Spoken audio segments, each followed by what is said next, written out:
Item ಯಾವುದೇ ಇರಲಿ try ಮಾಡಿ ಆಚಿ ಚಿಕನ್ ಮಸಾಲಾ. ದೇಶದ 3 ರಾಜ್ಯಗಳಲ್ಲೂ ಕೂಡ ಇವತ್ತು ಅಸೆಂಬ್ಲಿ ಫೈಟ್ ಇದೆ. ಕೇರಳ, ಅಸ್ಸಾಂ, ಪುದುಚೇರಿಯಲ್ಲಿ ವೋಟಿಂಗ್ ಶುರು ಆಗುತ್ತೆ. ಬೆಳಗ್ಗೆ 7 ಗಂಟೆಯಿಂದ ಸಂಜೆ 6 ಗಂಟೆವರೆಗೂ ಕೂಡ ಮತದಾನ.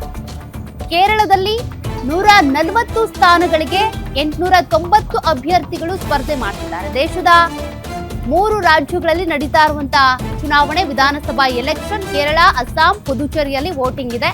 ಒಟ್ಟು ಪಂಚರಾಜ್ಯಗಳು, ಅದರಲ್ಲಿ ಇವತ್ತು 3 ರಾಜ್ಯಗಳಲ್ಲಿ ಚುನಾವಣೆ ನಡೀತಾ ಇದೆ.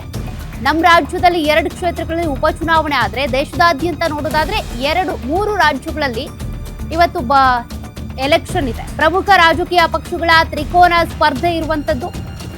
ಅಸ್ಸಾಂನಲ್ಲಿ 126 ವಿಧಾನಸಭಾ ಕ್ಷೇತ್ರಗಳಿಗೆ ಚುನಾವಣೆ ನಡೀತಾ ಇದೆ. ಇನ್ನು ಅಸ್ಸಾಂ ಅಸೆಂಬ್ಲಿ ಎಲೆಕ್ಷನ್ ನಲ್ಲಿ 722 ಅಭ್ಯರ್ಥಿಗಳು ಅದೃಷ್ಟ ಪರೀಕ್ಷೆಗೆ ಅಂತ ಇಳಿದಿದ್ದಾರೆ ಅಖಾಡಕ್ಕೆ. ಪುದುಚೇರಿಯಲ್ಲಿ 30 ಸ್ಥಾನಗಳು, ಕೇಂದ್ರಾಡಳಿತ ಪ್ರದೇಶ. 3 ರಾಜ್ಯಗಳಲ್ಲೂ ಕೂಡ ಏಕ ಹಂತದ ಚುನಾವಣೆನೇ ಇರುವಂತದ್ದು. ಪುದುಚೇರಿ ಅಂತ ಬಂದಾಗ ಇಲ್ಲಿ ಅಭ್ಯರ್ಥಿಗಳು ಯಾವ ರೀತಿಯಾಗಿ ಪ್ರಚಾರ ಮಾಡ್ತಾ ಇರೋದು ಅಂದ್ರೆ, ನಾವು ಪ್ರತ್ಯೇಕ ರಾಜ್ಯ ಸ್ಥಾನಮಾನವನ್ನ ಕೊಡ್ತೀವಿ, ಕೇಂದ್ರಾಡಳಿತ ಪ್ರದೇಶದಿಂದ ಹೊರಗೆ ತೆಗೆದು ಆ ಮೂಲಕ ಪ್ರಚಾರವನ್ನ ಮಾಡಿರುವಂತದ್ದು. ಹಾಗಾಗಿ ಜನರ ನಾಡಿಮಿಡಿತ ಹೇಗಿರುತ್ತೆ, ಯಾವ ಪಕ್ಷಕ್ಕೆ ಅವರ ಒಲವು, ಅದೆಲ್ಲವೂ ಕೂಡ ಸಾಕಷ್ಟು ಕುತೂಹಲ ಇದೆ. ಕೇರಳ, ಅಸ್ಸಾಂ, ಪುದುಚೇರಿಯಲ್ಲಿ ಕೂಡ ಇವತ್ತು ವಿಧಾನಸಭಾ ಎಲೆಕ್ಷನ್ ಇದೆ. ಈಗಾಗಲೇ ಮತದಾನ ಶುರುವಾಗಿದೆ.